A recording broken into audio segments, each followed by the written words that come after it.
The reason you're putting that thing off right now is because of intransitive preference structures. What are those? Well, they're the opposite of transitive preference structures. What are those? Well, in this video, I'm not only going to tell you, but I'm also going to give you 3 methods backed by science to help you break out of the procrastination cycle and get that thing done. So let's do it. I'm Dan with the YNAB team, and this is sketchy advice. Let's get spicy. Everybody's got preferences, and most of the time when we're talking about preferences, we're using a transitive preference structure. If I tell you that I like The Force Awakens more than I like Rise of Skywalker, and then I tell you that I like The Last Jedi more than I like The Force Awakens, I'll see you all in the comment section, then you can rightfully assume that I like The Last Jedi more than I like Rise of Skywalker. That is a transitive preference structure. But when we're looking at a task that we'd really rather not do, suddenly that structure breaks down. For example, let's say my driver's license expires Friday, and today it's Monday. Ask me if I'd rather go to the DMV today or Tuesday. I'm going to say Tuesday every time because I would rather watch Rise of Skywalker than go to the DMV. And if you ask me whether I'd rather do it Tuesday or Wednesday, I'm going to choose Wednesday because another day of not being at the DMV sounds great. For most of the week, we have a transitive preference structure that favors doing it later than sooner. But when we get to Friday, when my driver's license expires, if you ask me whether I'd rather do it Monday or Friday, I'd rather do it Monday. And suddenly, the transitive preference structure breaks down. It becomes intransitive. That's a good comment to throw people off when they're being annoying. Hey, you're being intransitive right now. This is what makes procrastination so sneaky and so easy to fall into. Because on Monday, it's really not irrational for me to put it off till tomorrow. That's a perfectly fine decision. And that's also true for Tuesday and Wednesday. But eventually we get to a point where it kind of sneaks up on us and we're either rushing to get it done or it's too late. In the short term, procrastination is perfectly rational. But in the long term, it's a trap. Just seeing how much Star Wars I can put in this video at this point. Now, a lot of the time, that trap is relatively harmless because you've got a deadline that kind of breaks that cycle for you. But a lot of things in life don't have any deadline. Or they do, but it's like a deadline. You know what I'm saying? So we just keep putting it off to tomorrow and tomorrow.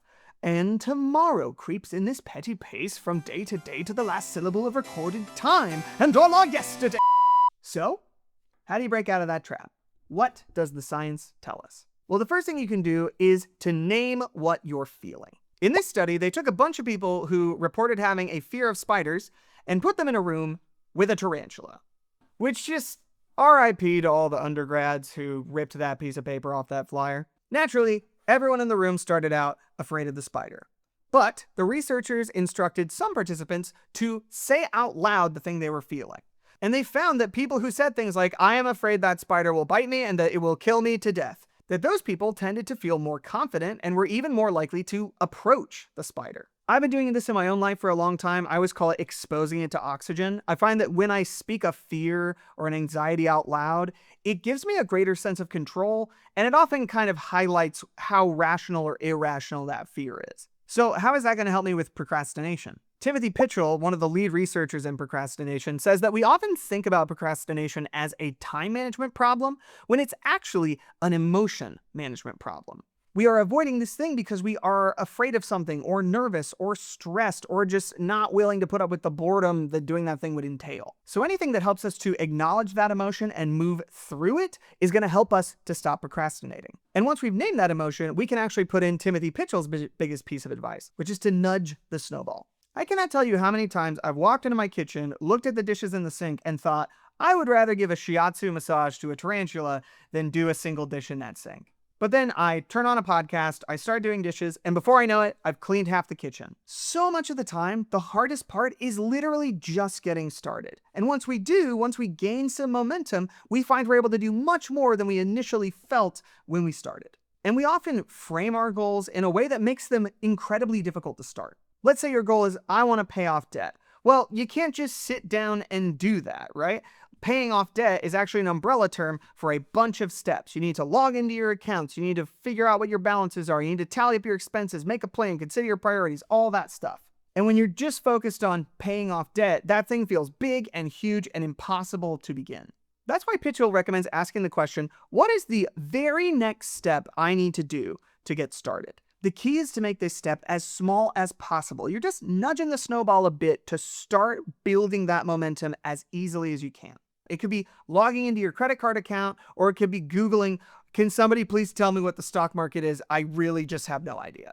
Or if you're trying to be more intentional with your money, save more, feel better about your spending, you could go to ynab.com/sketchy and sign up for a free trial of the YNAB app. It's an app that lets you get a picture of your finances and tell your money what to do by giving every dollar a job. People see incredible results within just a few months. And hey, if you're like, oh my gosh, that sounds like so much work. Well, guess what? You can download pre-made templates when you're setting up your spending plan in YNAB. We've done like half the work for you, man. Come on, let's do this. It's a super simple, super easy step, and it could change your whole freaking life.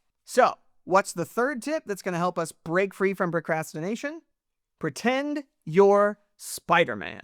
It's really easy to get in your own head about stuff and get caught up in all the assumptions you have about yourself. So psychologists often recommend something called distancing, where you kind of take a more third-person view of yourself. So instead of saying, what do I need to do? You can say something like, what does Ben need to do? It helps you have just a little more objectivity about the thing you're doing. But that's boring, and there's a cooler way to do it. Also, I picked this up at Walmart on the way here, and it is definitely sized for a child, but we're doing the bit. In this study, they had a bunch of 6-year-olds sit down at laptops to do a bunch of boring tasks. Not only that, but they put iPads next to the 6-year-old. Have you ever seen a 6-year-old next to an iPad? It's like a black hole, but instead of sucking in light, it just sucks in 6-year-old attention. Because these are 6-year-olds next to iPads, they expected some of them would get bored and feel tempted to just play on the iPad instead of finishing the task. Some kids were told to simply ask, what should I do next?